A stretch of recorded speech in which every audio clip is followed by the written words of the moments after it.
నమస్తే, welcome to Bharati TV. నేను బాపయ్య. ఈ మధ్య కాలంలో సొసైటీలో బూతులు మాట్లాడే వాళ్ళ సంఖ్య ఎక్కువైందనే చెప్పాలి.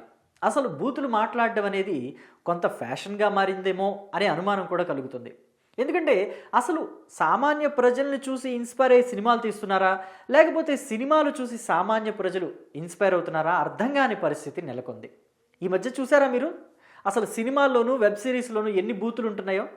మరి సినిమాల్లో వెబ్ సిరీస్లో మాత్రమే బూతులు ఉంటే ఏం బాగుంటుంది, పాలిటిక్స్లో కూడా బూతులు ఉండాలి కదా అని భావించారేమో పొలిటీషియన్స్. ఈ మధ్యకాలంలో అసలు మనం టీవీ పెడితే చాలు బూతులే ఎక్కువగా వినిపిస్తున్నాయి ప్రెస్ మీట్లలో. ఆ బూతులు వినలేక చెవుల్లో నుంచి నెత్తురు వస్తుందేమోనంత భయంగా ఉంది సామాన్య ప్రజలకి. అయితే అందరూ అలాగే ఉన్నారని కూడా చెప్పలేం. సామాన్య ప్రజలంతా కూడా ఈ బూతుల్ని ఎంకరేజ్ చేయట్లేదు, అసలు ఆ బూతులు వస్తుంటేనే భయపడిపోతున్నారని చెప్పలేం. కొంతమంది దాన్ని ఎంటర్టైన్మెంట్గా కూడా ఫీల్ అవుతున్నారు. ఈ పార్టీ వాళ్ళు ఆ పార్టీ వాళ్ళని ఎలా తిడుతున్నారు, ఏ రకమైన బూతులు తిడుతున్నారు అని చెప్పేసి చూడాలని యాంగ్జైటీతో కూడా పదే పదే ఆ వీడియోల్ని యూట్యూబ్లో కూడా పెట్టుకొని చూస్తున్నారు. సో ఇది మరి పొలిటీషియన్స్కి కూడా ఆ వ్యూవర్షిప్, వాళ్ళ వీడియోస్కి వ్యూవర్షిప్ అంతా వస్తుంటే ప్రజలు మన నుంచి ఇదే కావాలని కోరుకుంటున్నారా ఏంటో తెలియట్లేదు. ఈ మధ్య ఎక్కువైపోయింది. అందుకే నేను ఈ వీడియోకి మా భూతే మా భవిష్యత్తు అని పెట్టాను. అలాగే దానికి కంటిన్యూషన్గా ఏపీలోనే కాదు తెలంగాణలోనూ బూతులే అని చెప్పేసి చెప్పాను. సో ఇక ఏంటి అసలు మా భూతే మా భవిష్యత్తుని ఎందుకు పెట్టాను అనేది కనుక చూస్తే 2014 కన్నా ముందు 2014కి తర్వాత అని చెప్పేసి పాలిటిక్స్ని డివైడ్ చేసుకోవాలేమో ఈ బూతుల గురించి మాట్లాడుకోవాలంటే. ఎందుకంటే వైఎస్ఆర్ కాంగ్రెస్ పార్టీ 2014 నుంచి బాగా యాక్టివ్గా ఉండటం మొదలుపెట్టింది రాజకీయాల్లో. సో ఎప్పుడైతే వైఎస్ఆర్ కాంగ్రెస్ పార్టీ పాలిటిక్స్లో యాక్టివ్గా ఉండటం మొదలుపెట్టిందో అప్పటి నుంచే బూతులు వచ్చాయేమో అని చెప్పేసి చాలామందికి డౌట్. ఎందుకంటే మీరు చూడొచ్చు, అసెంబ్లీలో రోజా, కొడాలి నాని, చెవిరెడ్డి భాస్కర్ రెడ్డి లాంటి వాళ్ళు ఎలా రెచ్చిపోయారు అప్పట్లో. రోజా ముఖ్యమంత్రి స్థానంలో ఉన్న చంద్రబాబు నాయుడిని కాల్మనీ సెక్స్ ర్యాకెట్ తోటి చంద్రబాబు నాయుడికి సంబంధం లేకపోయినా కామసీఎం అని నినాదాలు చేయడమే కాకుండా అప్పటి మంత్రిని పీతల సుజాతని పట్టుకొని ఇట్లాగా ఆవిడ బాడీని షేమింగ్ చేస్తూ ఇట్లా అంటూ పిచ్చి సైగలన్నీ చేశారు, రోత సైగలు చేశారు. సో అసెంబ్లీలో అంత అనుచితంగా ప్రవర్తించినందుకు గాను రోజా మీద సస్పెన్షన్ వేటు కూడా పడింది. ఇక ఆమె అసలు అసెంబ్లీలో ఆవిడ ఏమీ ఎరుగునట్టు ఆవిడని అమాయకురాలిని చేసి కోడెల శివప్రసాద్ అప్పటి స్పీకర్ ఆవిడ మీద సస్పెన్షన్ వేటు వేసినట్టుగా బయట కూర్చొని నిరసన దీక్షలు చేస్తూ నిరాహార దీక్షలకి కూర్చొని ఆవిడ ఎంత డ్రామా క్రియేట్ చేశారో అంతా కూడా చూసాం. సో అయితే అప్పట్లో కొడాలి నాని కూడా అసెంబ్లీలో బండబూతులే మాట్లాడారు. కానీ కోడెల శివప్రసాద్ పిలిచి మందలించడంతో ఆ మాటలన్నీ వెనక్కి తీసుకుంటున్నాను, ఇంకెప్పుడు అసెంబ్లీలో ఇలా ప్రవర్తించను అని చెప్పేసి హామీ పత్రం లాంటిది ఏదో రాసిచ్చారని కూడా అప్పట్లో టాక్ వచ్చింది. సో ఆయన మీద సస్పెన్షన్ వేటు వేయకుండా ఆపారు. మొత్తానికి కోడెల శివప్రసాద్ ఆధ్వర్యంలో అసెంబ్లీ కొంత అంటే రూల్స్ అండ్ రెగ్యులేషన్స్ కొంత స్ట్రిక్ట్గానే నడిపారు అని చెప్పుకోవచ్చు. ఆ తరువాత 2019 నుంచి అంటే 2014 నుంచి 19 వరకు తెలుగుదేశం పార్టీ రూలింగ్లో ఉండగా ఇలా రెచ్చిపోయినప్పటికీ కొంత కంట్రోల్ చేసే ప్రయత్నం కోడెల శివప్రసాద్ లాంటి స్పీకర్ చేసినప్పటికీ కూడా 2019 నుంచి అసెంబ్లీలో నాయకులు ఏ స్థాయిలో రెచ్చిపోయారో కూడా మనం చూసాం. ఇది గౌరవ సభ కాదు, ఇది కౌరవ సభ.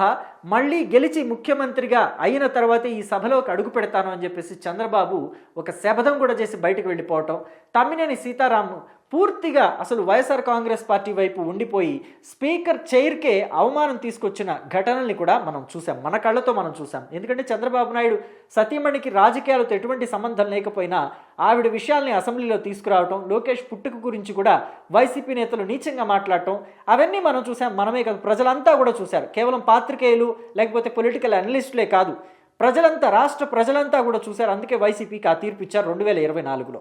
అయితే వైసీపీలో బూతులు మాట్లాడే వాళ్ళ సంఖ్య ఏం తక్కువ కాదు. ఇదిగోండి వల్లభనేని వంశీమోహన్ 2019 వరకు తెలుగుదేశం పార్టీలో ఉన్నప్పటికీ ఆయన కొంత పద్ధతిగా ఉన్నారనే చెప్పాలి. ఎప్పుడు కూడా బూతులు మాట్లాడిన సందర్భాలు లేవు. ఎదుటి పార్టీ వాళ్ళని కాస్త ఘాటుగానే విమర్శించేవాడు తెలుగుదేశం పార్టీలో ఉండగా కూడా, కానీ బూతులు మాట్లాడిన సందర్భాలు లేవు. కానీ 2019 ఎన్నికల్లో తెలుగుదేశం పార్టీ గుర్తు మీద గెలిచి వైసీపీలోకి వెళ్ళిన తర్వాత 2020లోనో 2021లోనో ఆయన వైసీపీలోకి వెళ్ళిపోయారు. అప్పటి నుంచి ఆయన నోరు అదుపు తప్పింది. గట్టు తగిన మురుక్కాలలాగా ఆయన నోట్లో నుంచి ఎన్ని బూతులు వచ్చినాయో మనం కౌంట్ చేయలేము. అవి ఎంత రోతగుంటాయో కూడా మనం వర్ణించి చెప్పలేము. సో ఆయనే నారా భువనేశ్వరి గురించి ఆవిడ క్యారెక్టర్ అసాసినేషన్కి పాల్పడ్డాడు. లోకేష్ పుట్టుకుని కూడా అవమానించాడు, అసలు చెప్పుకోరాని మాటలు మాట్లాడాడు.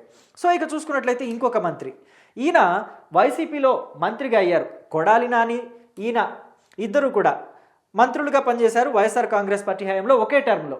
వీళ్ళిద్దరూ కూడా ఎన్ని బూతులు మాట్లాడారు మంత్రులుగా ఉండి మనమంతా చూసాం. ఇక అనిల్ కుమార్ యాదవ్ అయితే నీటిపారుదల శాఖ మంత్రిగా చేశారా, నోటిపారుదల శాఖ మంత్రిగా చేశారా అర్థం కాని పరిస్థితి అప్పట్లో నెలకొంది. ఇక జోగి రమేష్ ఈయన బూతులు తిట్టి చంద్రబాబు నాయుడు ఇంటి మీద దాడికి వెళ్లే మంత్రి పదవి తెచ్చుకున్నారన్న విషయం అందరికీ తెలిసిందే. సో ఇక ఈయన బూతుల గురించి ఏం చెప్పాలి. ఈయన జగన్మోహన్ రెడ్డి ముఖ్యమంత్రిగా ఉన్న వేదిక మీద ఉండి పోడియం దగ్గర నుంచొని బూతులు మాట్లాడుతుంటే జగన్మోహన్ రెడ్డి పిలిచి, ఆ బూతులు అయిపోయిన తర్వాత జగన్మోహన్ రెడ్డి పిలిచి శభాషని భుజం తట్టారు.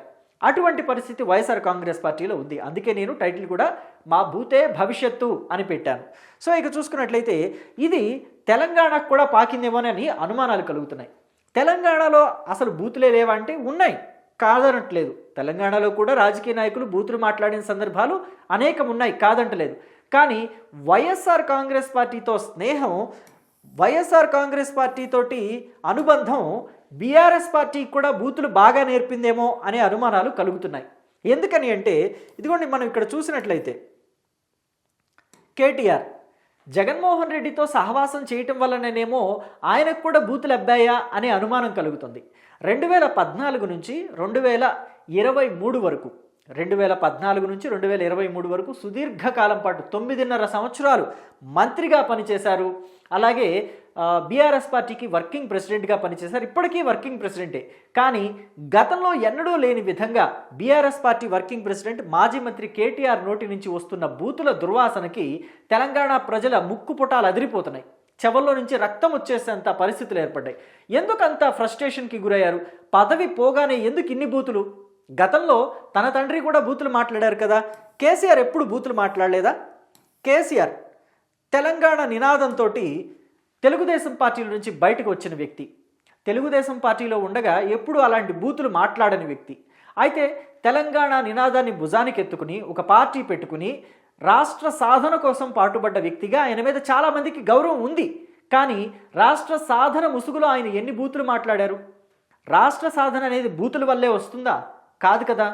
కానీ ఏదైతే పోరాటం చేయాలో, పోరాటం కోసం విద్యార్థులని, సకల జనుల్ని ఎలా ఉత్తేజపరచాలో వాటి మీద కాన్సన్ట్రేట్ చేయాలి. కానీ ఆంధ్ర పాలకుల్ని, ఆంధ్ర నాయకుల్ని, ఆంధ్ర ప్రజల్ని బూతులు తిడితే తెలంగాణ సాధన అవుతుందా? తెలంగాణ రాష్ట్రం ఏర్పడుతుందా? సో మరి ఎందుకని కేసీఆర్ అలాంటి బూతులు తిట్టారో ఆయనే ఆలోచించుకోవాలి. తెలంగాణ రాష్ట్ర సమితి పార్టీని పెట్టుకుని ఆయన ఎన్నో మీటింగులు పెట్టి ఆ మీటింగుల్లో ఎన్నో బూతులు తిట్టినా ఎవరూ పట్టించుకోలేదు. ఎందుకంటే అది ఆయన సెంటిమెంట్, తెలంగాణ సెంటిమెంట్ తోటి తెలంగాణ రాష్ట్ర సాధన కోసం ఒక కారణంతో ఆయన మాట్లాడుతున్నారులే అని చెప్పేసి అంతా లైట్ తీసుకున్నారు. కానీ కేసీఆర్ ముఖ్యమంత్రి అయిన తర్వాత కూడా అటువంటి మాటల్ని కంట్రోల్ చేసుకోలేకపోయారు. మనం చూసినట్లయితే కేసీఆర్ గతంలో అనేక మార్లు రేవంత్ రెడ్డిని బూతులు తిట్టారు. అలాగే కేంద్రంలో కీలకంగా సహాయ మంత్రిగా వ్యవహరిస్తున్న కిషన్ రెడ్డిని కూడా తిట్టారు. మనం అంటే చెప్పుకోవడానికి సిగ్గుపడే మాటలు అవన్నీ, రండ మాటలు అని చెప్పేసి, నువ్వు రండవా, ఎలాంటి పుట్టుకలు పుట్టారు మీరు, దేశానికి పుట్టిన కుక్కమూతి పిందులు మీరు, మోదీని ఉద్దేశించి కూడా తిట్టారు.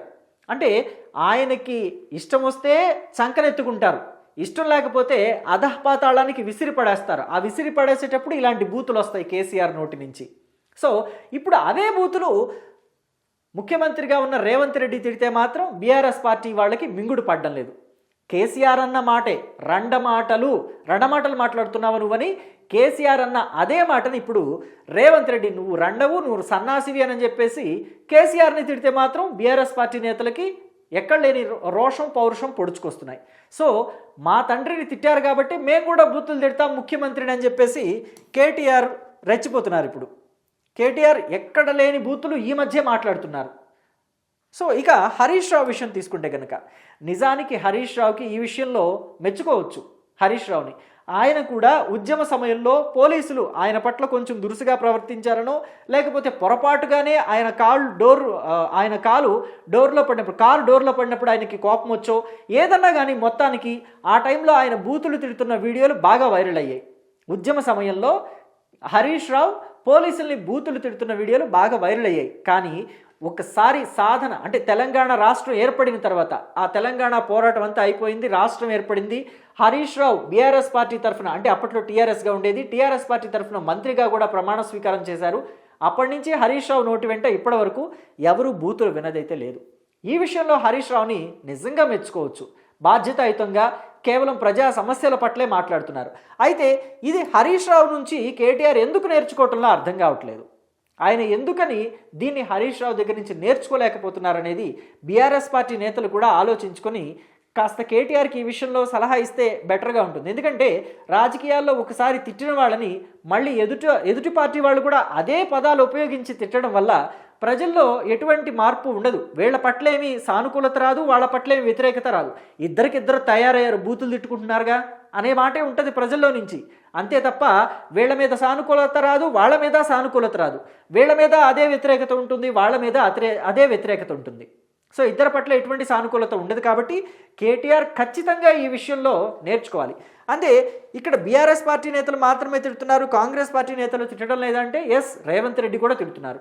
మీకు ఆ భాషలో చెప్తేనే అర్థమైంది కాబట్టి నేను అదే భాషలో చెప్తున్నాను.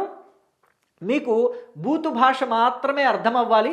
సో మీరు గతంలో మాట్లాడింది ఇవే మాటలు కాబట్టి మీకు ఇదే రేంజ్లో నేను తిరిగి సమాధానం ఇస్తున్నానంటున్నారు రేవంత్ రెడ్డి.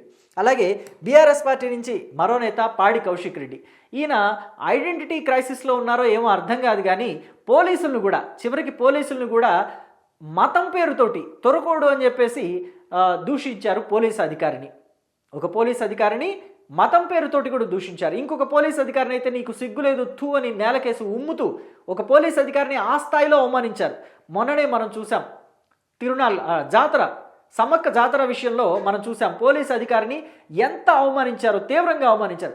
ఒకవేళ పోలీస్ అధికారి ప్రోటోకాల్ ప్రకారం నడుచుకోకపోతే ఆయన మీద కేసు పెట్టొచ్చు, లేకపోతే కోర్టుకు వెళ్ళొచ్చు. ఇలాంటివన్నీ రకరకాల ప్రాసెస్ ఉన్నాయి కదా, ఎందుకని మర్చిపోతున్నారు బీఆర్ఎస్ పార్టీ నేతలు? అలాగే గతంలో మంత్రిగా ఉన్నప్పుడు కూడా మల్లారెడ్డి ఎలా నోరు పడేసుకున్నారనే విషయాల్ని మనం చూసాం. పిసిసి అధ్యక్షుడిగా రేవంత్ రెడ్డి ఏవైతే మాటలు మాట్లాడారో మరి ఆయన మీద ఆరోపణలు చేసి ఉండొచ్చు మల్లారెడ్డి మీద. సో మరి మల్లారెడ్డి కూడా తిరిగి అదే రకంగా బూతులు మాట్లాడటం అనేది మల్లారెడ్డికి ఎంత మైనస్ అవుతుందనేది మల్లారెడ్డి ఆలోచించుకోలేకపోయారు. గెలిచారు, అఫ్కోర్స్ బీఆర్ఎస్ పార్టీ టికెట్ తీసుకున్నారు, మళ్ళీ 2023 ఎన్నికల్లో ఎమ్మెల్యేగా గెలిచారు, నేను కాదంటలేదు. కానీ ఆ బూతులు మాట్లాడారు అనే మాట మల్లారెడ్డి మీద జీవితాంతం ఉండిపోతుంది కదా, ఎక్కడ మధ్యలో మాసిపోదా మచ్చ. కాబట్టి పొలిటీషియన్స్ అంతా కూడా ఈ విషయంలో జాగ్రత్తగా వ్యవహరించాల్సిన అవసరం ఉంది. ప్రజలు మీ గురించి మా భూతే భవిష్యత్ అన్నట్టుగా ఉన్నారే కానీ నేతలు నా భూతే నా భవిష్యత్ అనే విధంగా రాష్ట్రాన్ని తీర్చిదిద్దడానికి పొలిటీషియన్స్ ఎక్కడా కూడా ఆలోచించడం లేదు. ఒకళ్ళ మీద ఒకళ్ళు ఆరోపణలు చేసుకోవడానికి, బూతులు తిట్టుకోవడానికి, కయ్యానికి కాలు దువ్వుకోవడానికి వీటికి మాత్రమే సిద్ధంగా ఉన్నారు. మా భూతే మా భవిష్యత్ అన్నట్టున్నారే కానీ నా భూతో నా భవిష్యత్ అనే విధంగా అభివృద్ధి చేస్తామని ఎక్కడా చెప్పడం లేదు అనే విషయంలో ప్రజలంతా కూడా బాధపడుతున్నారు. ఈ విషయాన్ని ఖచ్చితంగా నాయకులు పరిగణలోకి తీసుకొని వాళ్ళలో మార్పు తెచ్చుకోవాల్సిన అవసరం ఉందనేది చాలామంది ప్రజల వాదన. మరి మీ మాట ఏంటి? నాయకులు బూతులు మాట్లాడితే సరదాగా ఉందా వినడానికి, లేకపోతే నాయకుల నోటి నుంచి అలాంటి బూతు పదాలు వస్తున్నప్పుడు మీకు జుగుప్సాకరంగా అనిపిస్తోందా? అలాగే మనం ఈ ఎపిసోడ్లో చెప్పుకున్నాం, ఈ వీడియోలో 2014 నుంచి రాజకీయాలు మారిపోయాయి అని చెప్పేసి, అలాగే 2023 వచ్చేసరికి తెలంగాణలో కూడా బూతులు ఎక్కువ అయ్యాయి అని చెప్పేసి. ఈ మాట మీద మీరేమంటారు? వైఎస్ఆర్ కాంగ్రెస్ పార్టీ పాలిటిక్స్లో యాక్టివ్ అయిన దగ్గర నుంచి బూతులు ఎక్కువయ్యాయి. పాలిటిక్స్లో రాజకీయ నాయకుల నుంచి, ముఖ్యంగా ఏపీ రాజకీయ నాయకుల నోళ్ల నుంచి బూతులు ఎక్కువగా వచ్చాయి అనే మాటని కాదనొచ్చంటారా, అవునొచ్చంటారా? వైసీపీ ఈ బూతులకి ఆజ్యం పోసింది అనడానికి ఎంతవరకు కరెక్ట్గా అనిపిస్తుంది? అంటే బూతులకి ఆజ్యం పోసింది అంటారా, పోయలేదంటారా? ఏం మాట? మీ అభిప్రాయాన్ని కామెంట్ రూపంలో చెప్పండి. Thank you.